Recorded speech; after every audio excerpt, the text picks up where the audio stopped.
Do you want to know how people win negotiations without even saying a word? You're not going to want to miss this one. Stay right here.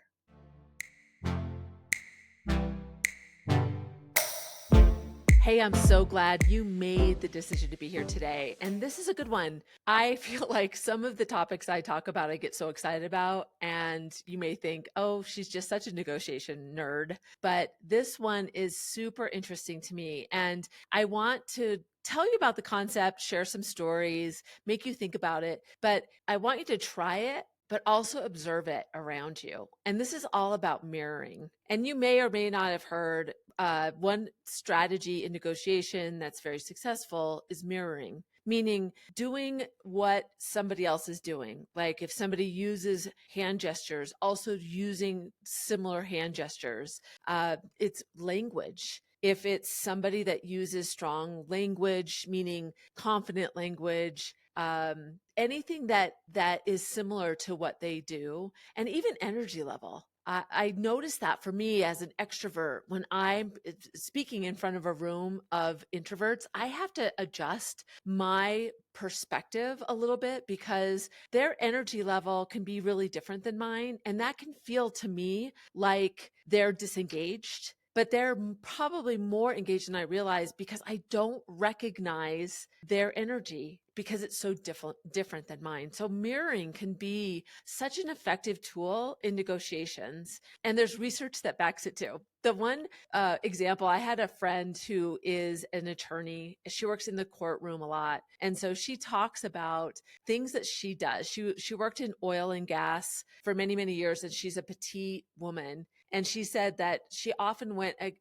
against people that were just big personalities that took up a lot of room. And so she said she would, especially when she didn't have a lot of leverage, really spread out and take up space and be really different than she usually is. She usually would be very tidy and have all her things in a row, but she would show up really differently. And she found power in that. And she watched and observed how people change when they noticed that. So mirroring, ever since I heard her say that, I really have thought a lot about this whole mirroring concept. And when I said to observe it, see how it feels to be around somebody that doesn't do it and that doesn't do it like you do it. Like when you notice that you're not connecting with somebody that you're one-on-one with, or you're not able to build a relationship as fast, notice maybe your personality is so different than theirs that changing that or adjusting that, or maybe it will just take more time to do. This mirroring thing, the research shows, I looked at research from Harvard and Cornell, and they talked about these different types of mirroring, meaning the physical aspect, the words, the energy. It builds psychological safety. It builds rapport quickly, and that which means that you're building trust because that person is feeling something familiar. And you may feel like it's not authentic, but I like to think about mirroring in that it gives me courage sometimes. Because when I'm nervous about going into a conversation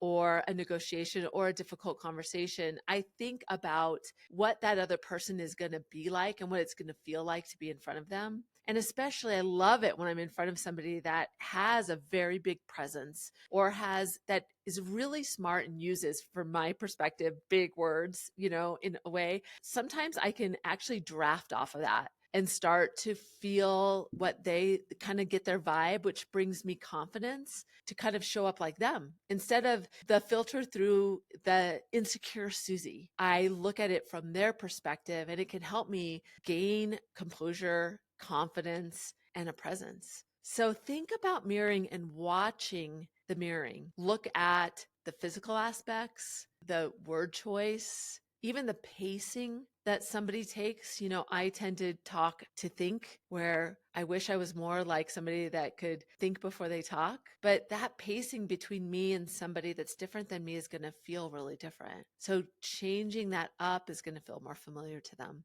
This is such a great topic. You can tell that I get a lot of energy from it. I'm going to tell you a couple stories when we come back. I'll share with you some ways that I've seen it show up for me and work effectively so that you can start imagining that for you. So we'll be right back.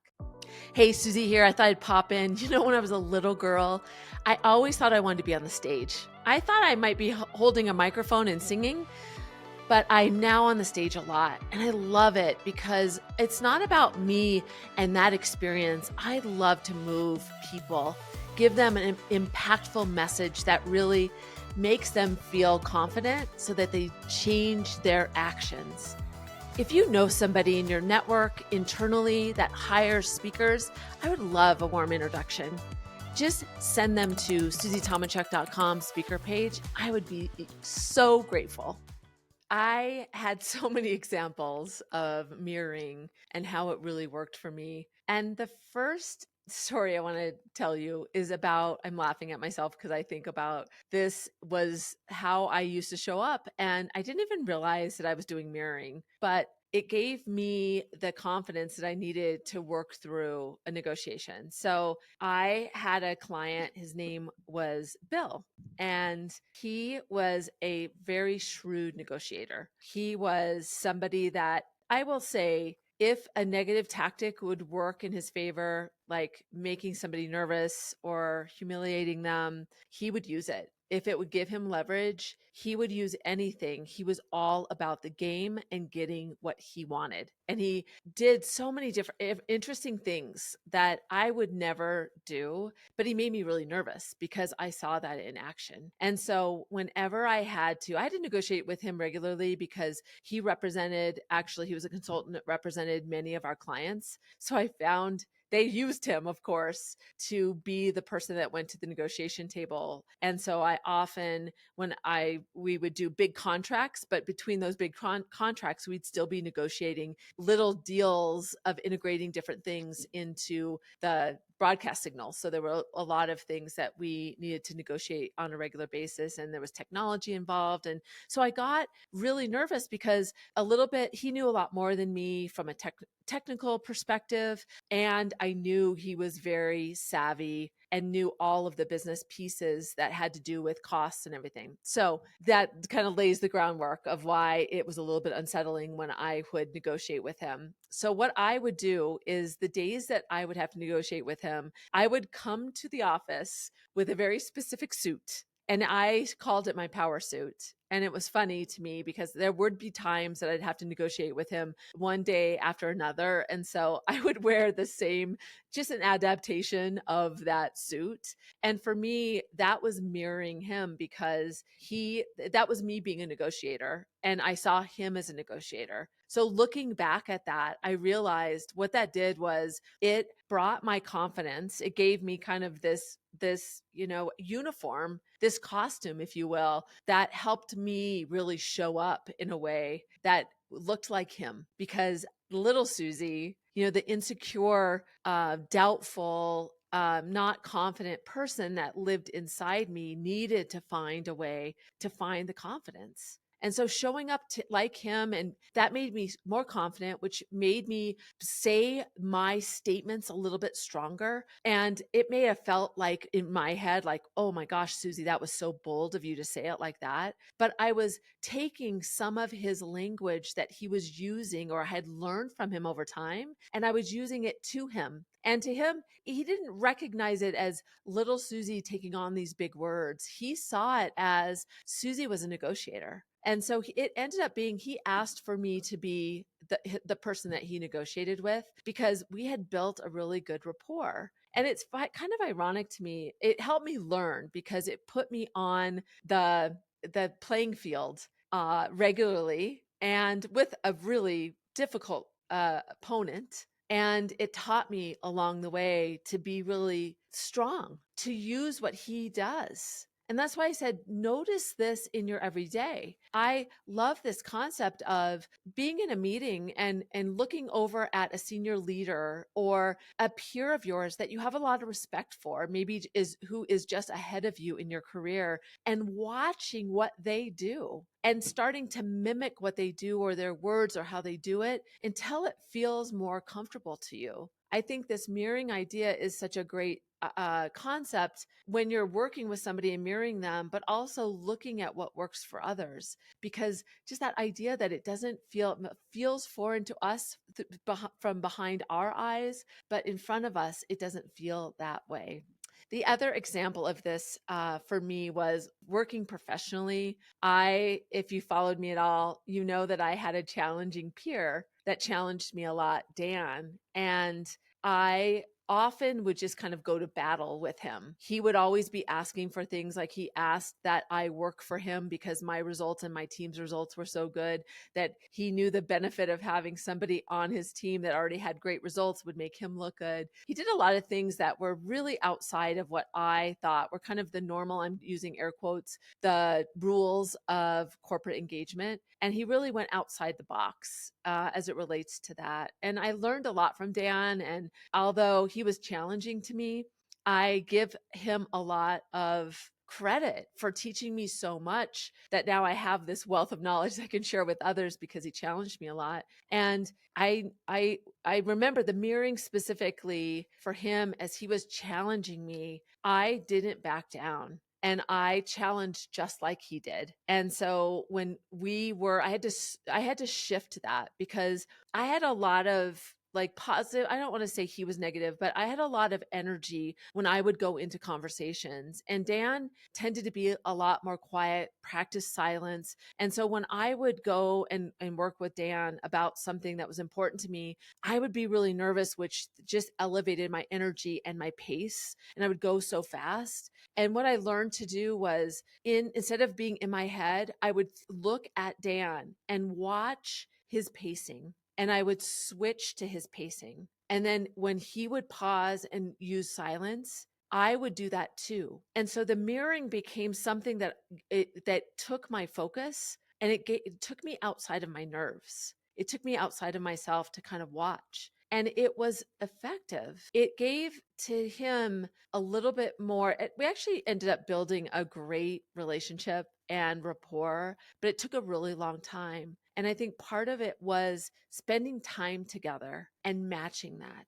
Mirroring is really effective for that connection with the other person, but it's also a way to challenge ourselves, to show up differently, to be observant on how other people show up and take their best practices. Watch what people do and say, "Ooh, I want to use that. That's a great idea." From a leadership perspective, from a negotiation perspective, the best observer of all the situations that you have an opportunity to be somebody that's watching in those moments. So mirroring is something that is so powerful for so many ways at the negotiation table and as you grow as a professional.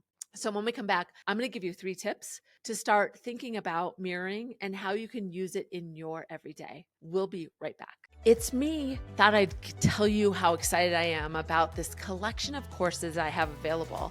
It's all around the concept of adopting a negotiator mindset. And the only way to do that is to really understand what it's like to be a negotiator so that you can practice it in your everyday. I'm excited about this project because it's going to allow people to do this on their own time and go through the course at their own pace. If you want to learn more, go to SusieTomanchuk.com. I'd love for you to check it out. So let's go through our tips. So the first tip is don't mimic them. And I'm laughing because I think about that old game where you repeat the other person and you say what they say and it becomes annoying. You don't want to do that. When we think about mirroring, it's not like they lift up their right hand, you lift up their right hand, and you are kind of a mime in a mirror. You don't want to do that. You want to be more subtle. And it's about looking at what they do and changing that experience, meaning like if they have low energy, just taking it down if you have high energy. If they have high energy and you have low energy, how can you lift that up a little? If they use hand gestures, it's more of a general thing. Thinking about using those things and showing up a little bit differently. One time I use hand gestures and I talk with my hands and I even listen with a lot of nonverbals. And I remember an executive saying to me one time, we had a one-on-one, and I was thinking that I was connecting by going, yeah, yeah, yeah. And he stopped and he threw his hands down and said, "What is all this? No, What, are you agreeing to me?" And I realized that he doesn't talk with his hands and he doesn't use a lot of nonverbals. And so that was really distracting to him. So be careful, be subtle, but be observant of the other person. It makes you really present in the moment too. And having that presence, by noticing that, is felt by the other person. That helps them feel seen and heard. So just by thinking about it and drawing your attention to this is going to help you build that relationship with the other side. So that's the first one, be subtle. So the second tip that I want you to think about is to anticipate that person. If you know them well, think about their word choice or how they handle themselves, especially when you're facing a high stakes situation with them. If you need to find confidence in saying something with a lot of authority, if you're saying something that makes you really nervous, that you're asking for something that feels a little bit out of your grasp, and so you feel a little bit insecure to say it, think about how they would say it and use their language. And if they practice silence, silence shows confidence. So insert those things. And here, practice your voice or what you're going to say when it's high stakes. You really want to have practice exactly how you want to frame your ask. Think about it from their perspective. Choose words that are strong like they would use.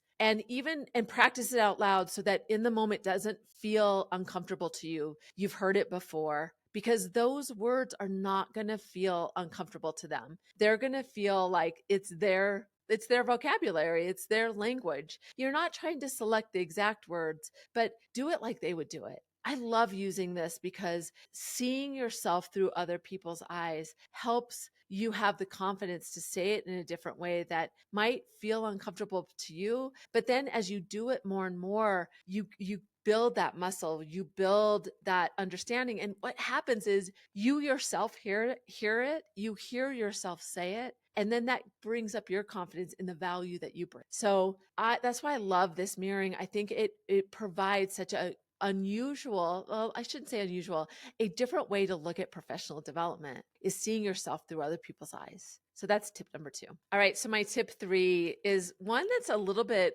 like I can see it on both sides. And this one is don't mirror negativity. We are doing this to raise your confidence, to think about your value and see it from another person's perspective, and also to be like them so they feel this familiarity. Being negative and doing that in a negative way to kind of accentuate their negativity is not a great way to use mirroring. And the only note I would put here is if you are a leader and you do notice that there is a negative way that a person approaches something, this wouldn't be mirroring, but maybe you can illustrate it to them by showing them what it feels like to be on the other side of the table. That would be the only thing, but that's not really mirroring. That's looking at an example of what somebody does to illustrate it in a different way. But I'd be careful when you're thinking about mirroring, not to accentuate something that's negative on the other side of the table. Be thoughtful about what you use. You want to keep and retain who you are and how you want to show up. And you want to take kind of the best of what other people are doing and mirroring that aspect. So keep it positive. All right. So the 3 tips were: 1, be subtle. This is an art. So try it and really start small and be thinking about it and be observant to it. The second one is to think about channeling that other person. What can you take from the other person to increase your confidence? And you can practice that. Be thinking about how they would show up so that you can show up in that way so that you can be stronger in whatever you're doing. And the third one is don't do negative. Don't accentuate or mirror things that are negative. Keep it positive and be really thoughtful about that. All right, you know what's next? Stop, start, and continue is my favorite way to think about how to put this in practice. We can talk about this content all day long, but you need to think about how are you going to apply it for you. So when we get back, we'll do our stop, start, continue. Hey, Susie here. Thought I'd pop in. I wanted to let you know I've been an executive coach for over a decade. I work with executives and they call me their silent partner because I help them increase their confidence when they're facing really difficult decisions. If you'd like to see if we're a good fit, head over to susietalmanchuck.com and fill out an application. I'd love to hear from you. All right, we're back. We're to the most important aspect, the thing that you have to use to put this in place. Stop, start, and continue. So as I was thinking about this, because I always have to kind of prep for this and really think about what am I going to challenge myself to do? So what am I going to stop doing? All right, I have to admit, I use negative mirroring sometimes, especially with people that I'm closest to, that I can be a little bit off script and a little scrappy. I will mimic them. Shouldn't laugh. I mimic them when I'm frustrated and angry to show why. And so I need to stop doing that. That's not a great way of using this. It doesn't help. It only exasperates the conversation. So I'm going to stop looking at and mirroring the negative aspect of the other person that's in front of me. I hadn't really thought about that before. That's a challenge. What are you going to stop doing? Stop this right now and say out loud what you're going to stop doing.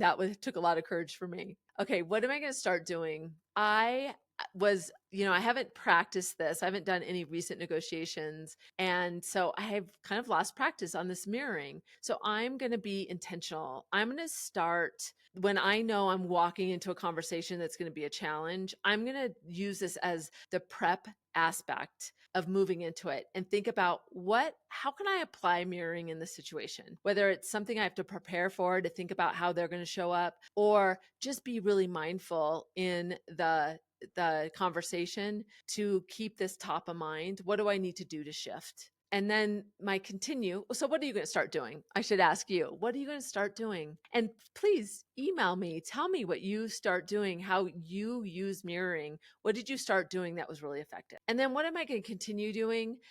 When I'm aware of this, I'm really good at in the moment using this as an effective tool to really connect with the person in front of me, to be thoughtful about the word choice that they use. I have a really good friend who's a teacher that has such a command of the English language, and she uses such great words. And I notice that I become a better articulator when I'm around her, and I love that. So I love that idea of shifting in the moment, whether it's pacing, energy, or words. So that's what I'm going to continue doing. So what are you proud of yourself for that you're going to continue to do in the aspect of mirroring? This is such a topic that is fascinating to think about. And you can be an observer of this as well to see how people use it, because as we have been connectors together, just in general in humanity for so long, I think we naturally put in place mirroring to some aspects.